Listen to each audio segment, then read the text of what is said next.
Please, I don't want to lose you. You didn't lose me, Sarah. You let me go. So this happened about a year ago. My wife told a table full of her college friends that she married too young, and I walked out right then. Not because I was hurt or angry. I was just done. Completely done. We were at a steakhouse in downtown Boston for her 10-year college reunion. Sarah had gone to Boston University, and 6 of her sorority sisters were there catching up. I was sitting at the table with them, nursing a beer while they drank wine and scrolled through old photos on their phones. Sarah was getting progressively louder with each glass, reminiscing about their glory days and all the wild stuff they used to do back then. The conversation eventually turned to where everyone was in their lives now. Jennifer had just gotten engaged a few months back and kept showing off her ring to everyone, tilting her hand to catch the light.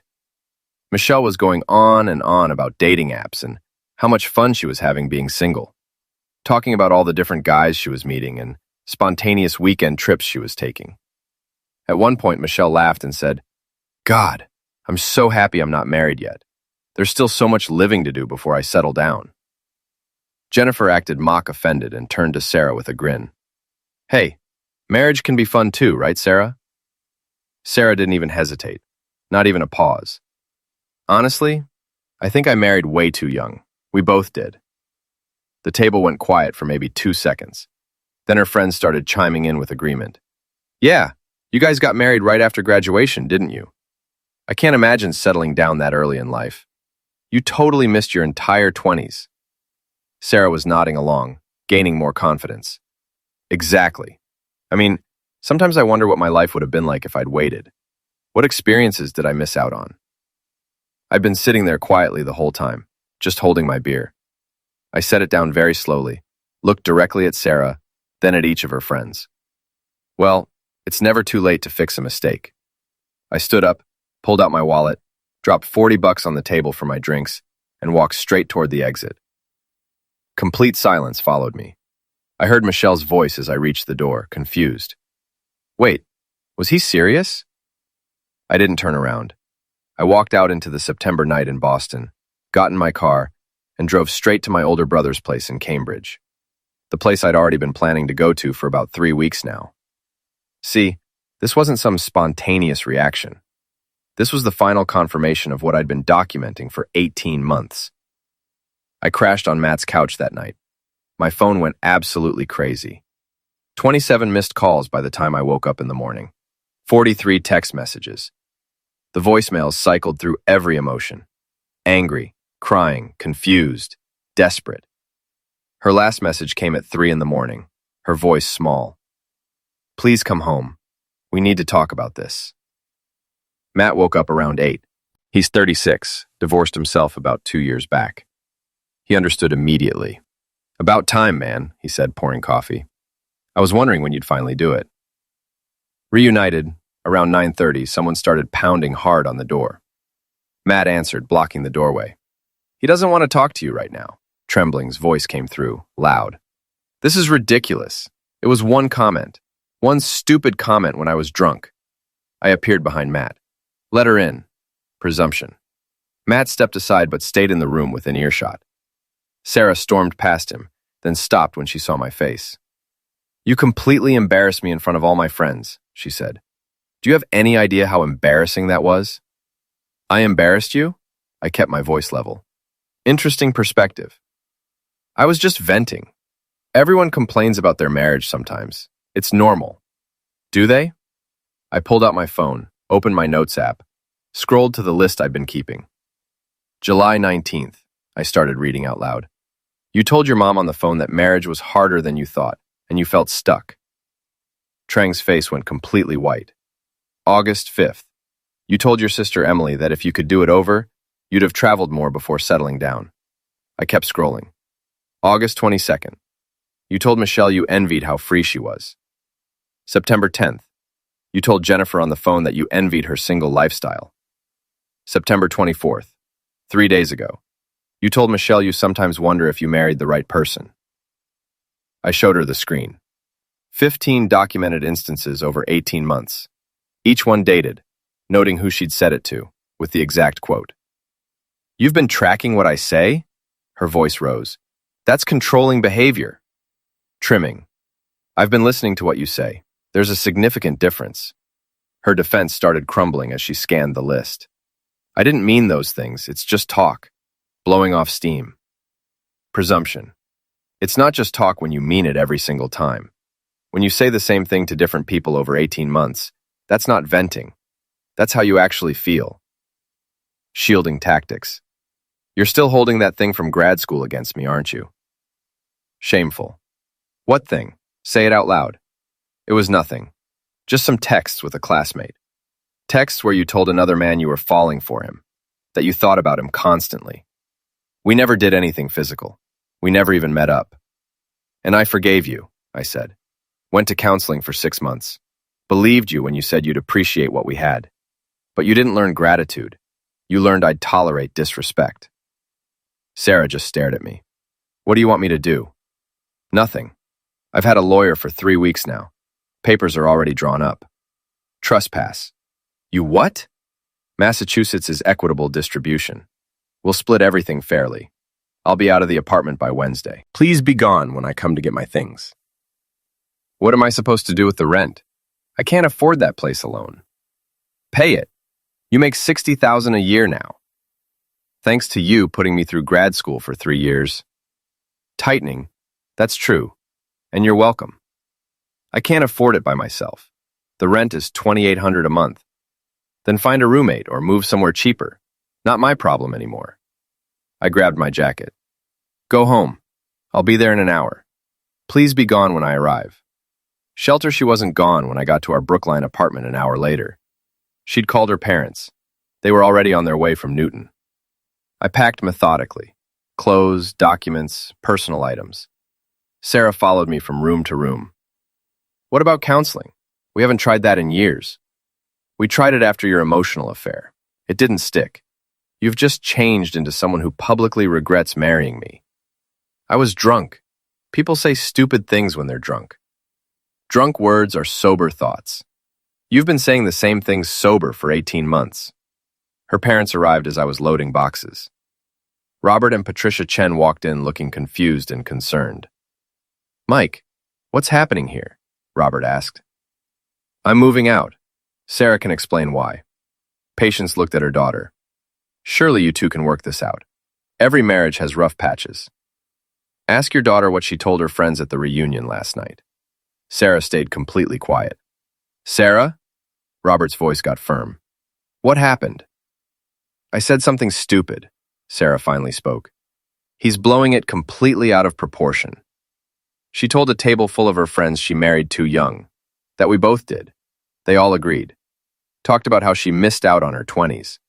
I was sitting right there. Patricia's hand went to her mouth. Oh, honey, it was just girl talk. It doesn't mean anything. I pulled out the printed copies of my documentation and handed them to Robert. 18 months of this. It's all there, dated and documented. Selfish Robert read silently, his expression getting darker with each page. Patricia read over his shoulder, her face falling. Sarah Chen, Patricia said quietly. You said all of this while he was supporting you through graduate school? Dad, it's not what it sounds like. It's out of context. Ramifications. Robert looked up at me. How much did you contribute while she was in graduate school?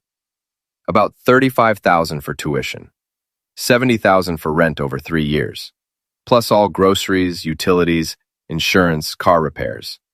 Call it $105,000 total. Sarah, is this accurate? He offered. I didn't force him to pay for anything. I said. You didn't ask. You expected it. You took it as a given. And what have you been contributing since graduation? Patricia asked. Sarah said nothing. About 20% of monthly expenses, I answered. Maybe $1,200 a month. The rest goes into her savings. She's got about $80,000 saved. I have 13. Robert stared at his daughter like he'd never seen her before. You've been banking almost everything while he carried the load? I was building financial security. Prescience security from what? Patricia's voice cracked. Your marriage? You don't understand what it's like being married this young. Crimson. I married your mother at 23 years old. Robert said quietly. We've been married 35 years. Never once regretted it, publicly or privately. Ragazzo finished loading my car. Robert walked me out. Mike, I'm so sorry. We raised her better than this. I don't know where this came from. I thought so too. I drove back to Matt's. Called my lawyer first thing Monday morning. Sarah got served with divorce papers at work on Tuesday. She called me 19 times that day. I didn't answer once. She showed up at my office downtown. Security called my extension. Mr. Peterson, your wife is in the lobby asking to see you. Negligence. Tell her I'll only speak through my attorney. Wednesday morning, she sent a 2,000-word email claiming I was cruel and vindictive, that I was giving up on 8 years together. I responded with exactly one line. You had 18 months to change. You chose not to. Thursday, Patricia called me. She's devastated, Mike. Relinquith. I'm sure she is. Crimson. Is there anything she can do to fix this? She could start by being honest with herself about why this happened. Projection sighed. She's blaming you to everyone we know, telling people you're controlling. I know. 3 mutual friends have already reached out. Timeouts. For what it's worth, Robert and I believe you. We saw the documentation. We're not taking her side. Thank you. That means a lot. Slamming. Friday evening, Sarah showed up at Matt's apartment. She'd dressed up, done her hair, brought my favorite takeout. Matt answered the door and sighed. Really, Sarah? I need to talk to him. Just 5 minutes. Please. Terminated to the door. No. Ragazzo, I'm asking. You can talk to my lawyer. Stop saying that. Stop hiding behind your lawyer. I'm your wife. Not for long. Insistence. She started crying right there on the doorstep. Matt looked uncomfortable. Sarah, go home. This isn't helping. I don't want to lose you, she sobbed. Please. I made a mistake. Ruthless. You lost me when you decided I wasn't enough. I closed the door. 3 weeks later, we had our mediation session in an office downtown. Sarah showed up with an expensive attorney. I had Bill Thompson, a straightforward guy in his 50s. Sarah's lawyer opened confidently. My client is willing to split all marital assets 50-50. Bill slid a folder across the table. Let's review the complete documentation first. For the next hour, we went through everything.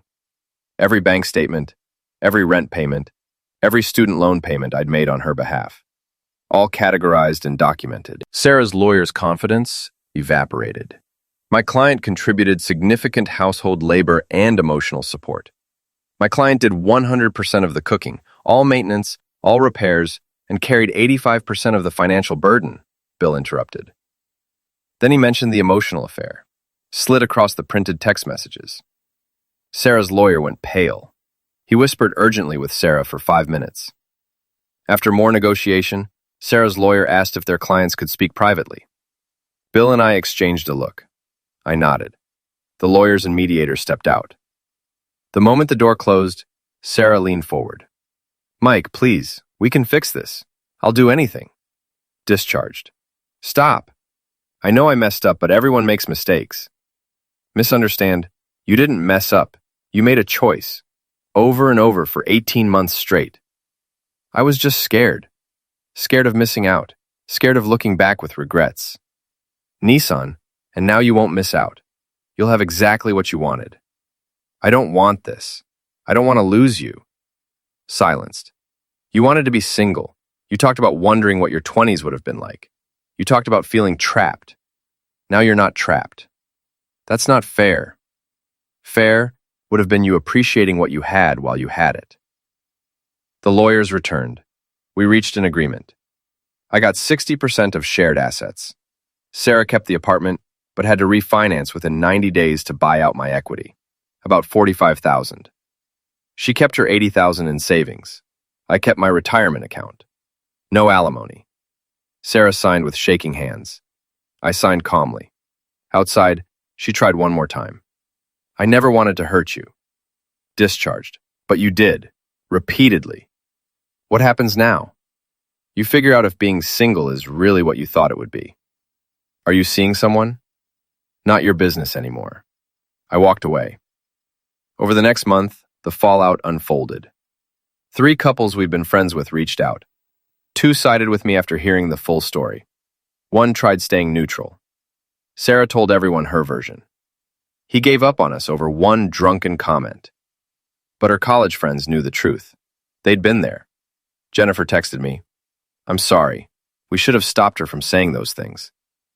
"Not your responsibility," I replied. Robert called every week to check in. "You handled this with more grace than I would have." One of those calls lasted longer than usual. Patricia and I have been talking a lot about how we raised Sarah. GMT, you didn't miss anything. You raised her fine. Did we? Because our daughter threw away a good marriage because she was nostalgic for college parties. People make their own choices, Robert. She was always somewhat entitled, Robert admitted. Even as a kid.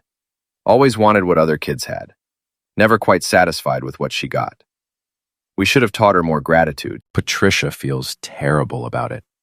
You can't teach someone to be grateful if they don't want to learn. Robert was quiet for a moment. She asked us for money last month. For the refinance? Migrate. No, general expenses. Said everything was more expensive than she expected.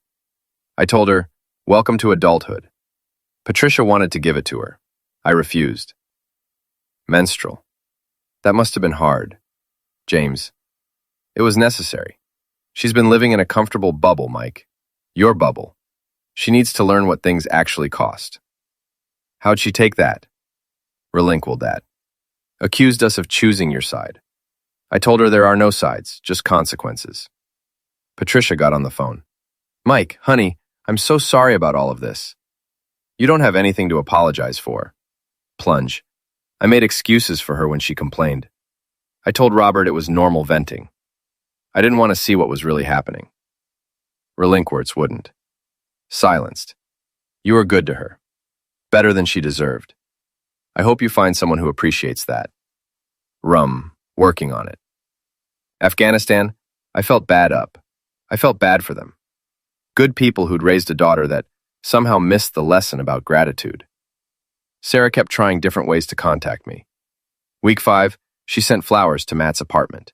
Big, expensive arrangement. Card said, I miss my husband.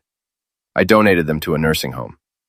Week 6, she started posting on social media about biggest regrets and taking people for granted. I'd already blocked her, but mutual friends sent screenshots. Week 7, she showed up at a bar she knew I went to with Matt. Just happened to be there with her friends. I saw her, finished my beer without rushing, and left without saying a word. Week 8, she texted from a new number. I'm in therapy now, really working on myself. Can we please talk? I'm glad you're getting help, but no. Crimson, Mike. I understand now what I did wrong. Slamming asking isn't the same as deserving another chance. How long are you going to punish me? I'm not punishing you. I'm protecting myself. The night after Sarah's 8th attempt, Matt and I were sitting on his balcony with beers. It was late October, cold enough to see our breath. You know what I respect about this? Matt said. You're not being an A about it. You're just done. Learn from watching you. He laughed. My divorce was way messier. Lot more yelling. You ever regret it? Every day for the first month. Then not at all after that. He looked at me. You regretting it? No, just tired. That's normal. He took a drink. My advice? Don't date anyone for at least 6 months. Just be alone for a bit.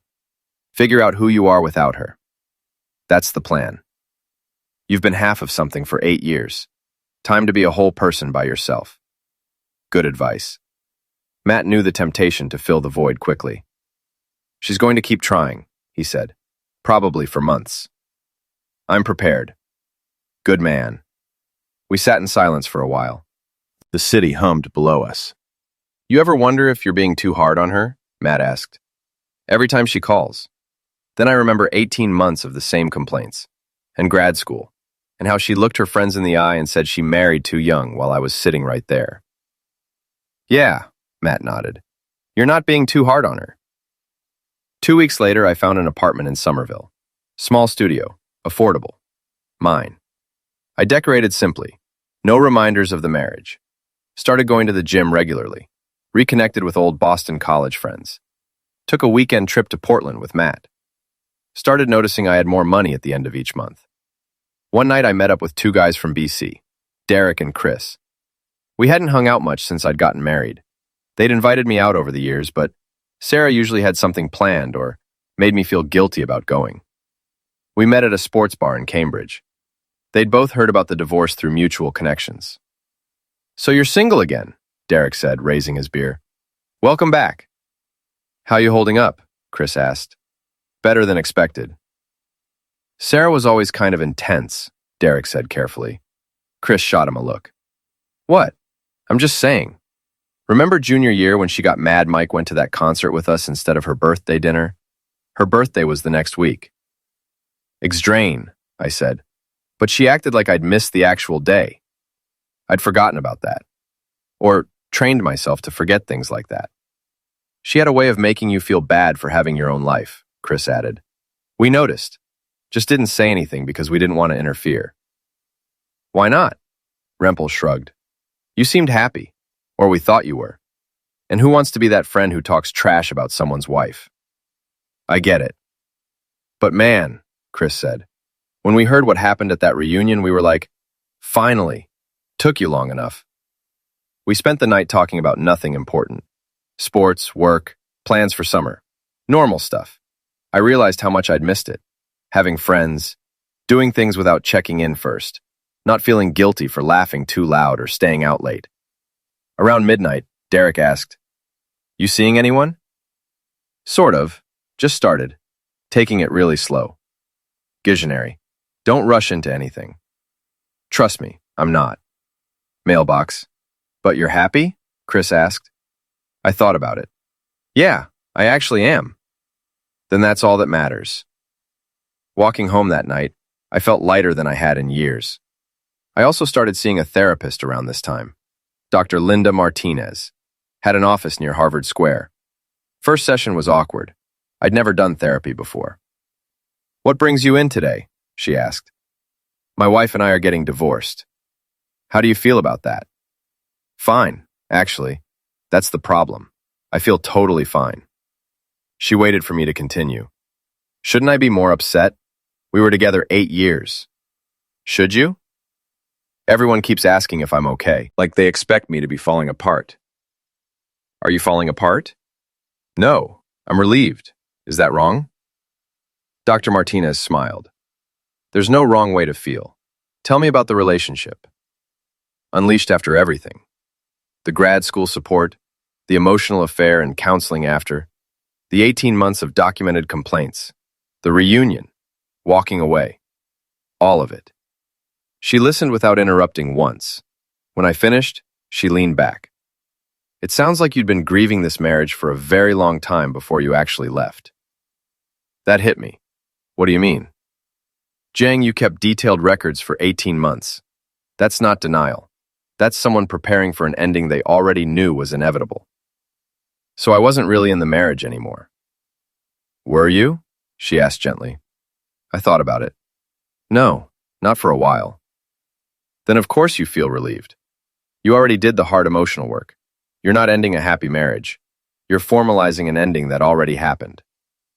Maijas, that made more sense than anything anyone had said. The question now, Dr. Martinez continued, is what do you want moving forward? I don't know. That's okay. Restraint had the every 2 weeks after that. Slowly, I started understanding why Sarah's comment at the reunion had been the final straw. It wasn't just the words. It was the public validation of private doubts I'd been carrying alone. One evening, I realized I hadn't thought about Sarah all day. No anger, no hurt, just nothing. I texted Matt. I think I'm actually okay. Relinquit caught damn time, he replied. 4 months after I walked out of that reunion, we stood in a courthouse downtown. 2 weeks before the court date, Jennifer called me. Sarah's friend from the reunion. I hope it's okay I'm calling. I got your number from Chris. It's fine. I wanted you to know something about that night. Sarah was talking about you all evening before you even got there, complaining about being tied down, about missing out. We thought she was just venting. We didn't realize how serious it was. It's not your fault.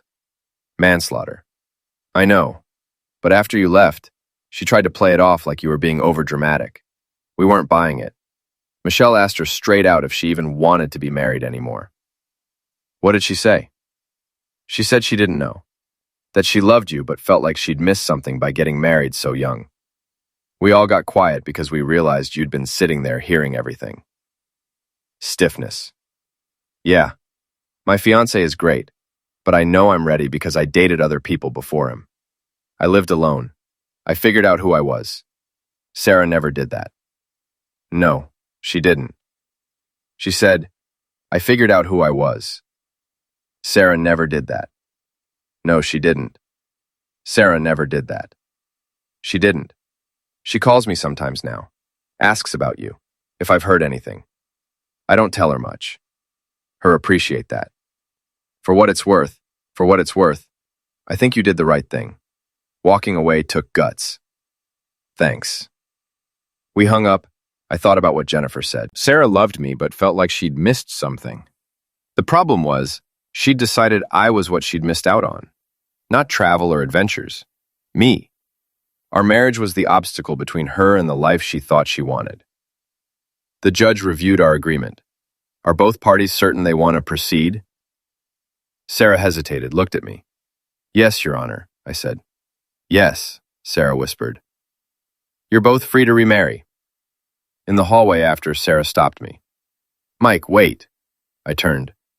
I just want you to know you were right about everything. I know I took you for granted. I didn't appreciate what I had. Time. I know that too. Nam. She teared up. I deserve that. You deserve someone who makes you want to stay married.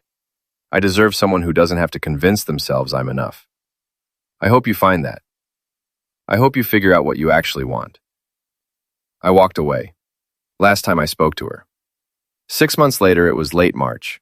Spring in Boston. I was still in my Somerville studio looking at one-bedrooms. I'd gotten promoted at work. My savings account was growing steadily. I'd joined a recreational soccer league and was generally content. I met someone through the league. Emma Rodriguez, 29, high school English teacher. Never married. She was confident, independent, knew what she wanted. We'd been on 4 dates, deliberately taking everything slow. Our first date was coffee after a game. Simple, no pressure. We talked for 2 hours about everything and nothing. So you're divorced? She'd asked directly. Finalized about a month ago. That's recent. Are you ready to date? Trang, I appreciated the honesty. I think so, but I'm taking it slow. Temptation. Good. Me too. I'm not interested in being someone's rebound. Fair. You don't mind asking? She told her college friends she married too young. I agreed and left. Emma laughed. Not mean, just surprised. That's it? That was the final straw. There was a lot before it. There always is. She stirred her coffee.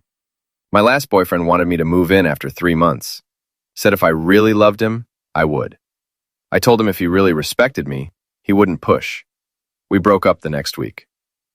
Shal. Sounds like you know what you want. Took me a long time to figure it out, but yeah, I do. Second date was dinner. She insisted on splitting the check. I like paying my own way. Keeps things equal. Third date was the Museum of Fine Arts. We wandered through exhibits for hours. She knew things about art I didn't. Made observations that made me see pieces differently. Fourth date was drinks at a bar in Cambridge. She told me about her students, funny things they said. I told her about Matt, about learning to live alone again. You seem really well adjusted for someone freshly divorced, she said. I had a long time to prepare mentally. I left that marriage 18 months before I physically left. That's smart. Sad, but smart. The difference between Emma and Sarah was striking. Emma thanked me for small things, insisted on paying her share. She asked about my day and actually listened. No games, no manipulation. She just made me laugh. One Saturday afternoon, I was shopping at Trader Joe's, planning to cook dinner for Emma that evening. I pushed my cart around a corner and nearly collided with Sarah. We both froze. "Mike," she said. "Hi, Sarah." Awkward pause. "How are you?" "Good, really good. You?" "I'm okay, adjusting." She looked different, tired, older somehow. Her cart had single-person portions, wine, frozen meals. "I heard you're seeing someone." "I am." Tightening. "That's good." She tried to smile. "Is it serious?" "Could be. We're taking our time." She nodded. "What's she like?" I paused, decided to be honest. "Grateful." Sarah visibly flinched. "I see." Relinquiates things without me having to point them out. Says thank you without being prompted. Wants to be there. "That's what you deserve." "I sold the apartment," she said after a moment. "Couldn't make the refinancing work. I could have, but it felt too big, too empty. I'm in a studio in Alston now. It's fine."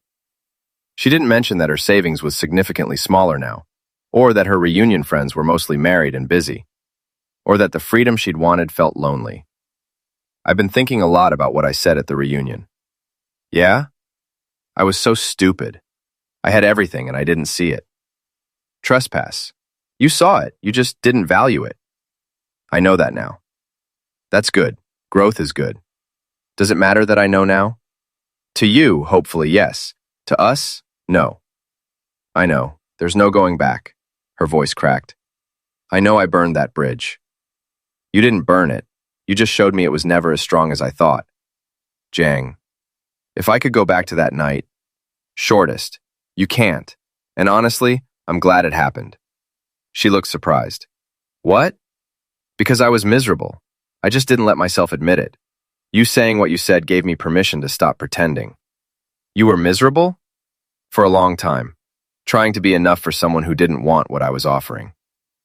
"I should let you go." She looked at her cart. "You probably have somewhere to be." "I'm cooking dinner for Emma tonight." "That's nice. You always were a good cook." "Take care of yourself, Sarah." "You too." "And Mike?" "Yeah?"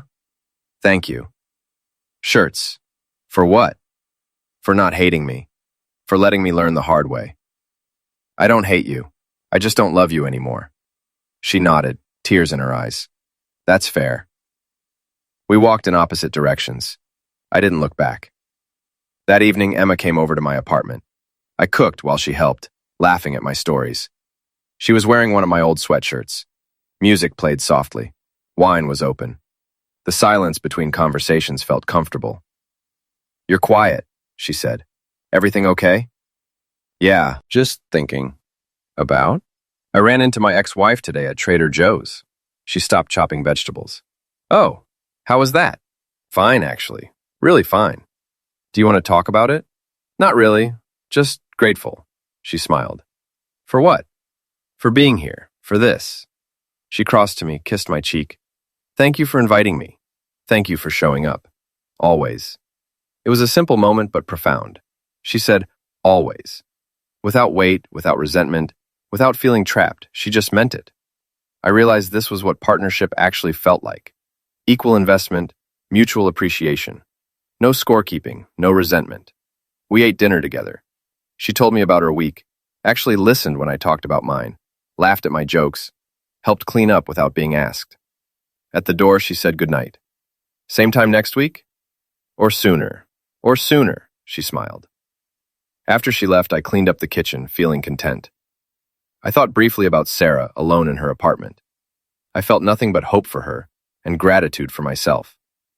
Because sometimes, the worst thing someone can do to you turns out to be the best thing they could do for you.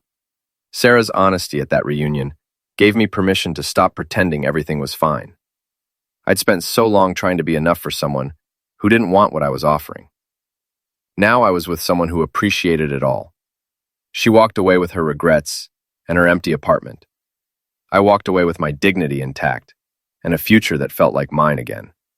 Some exchanges work out better than others.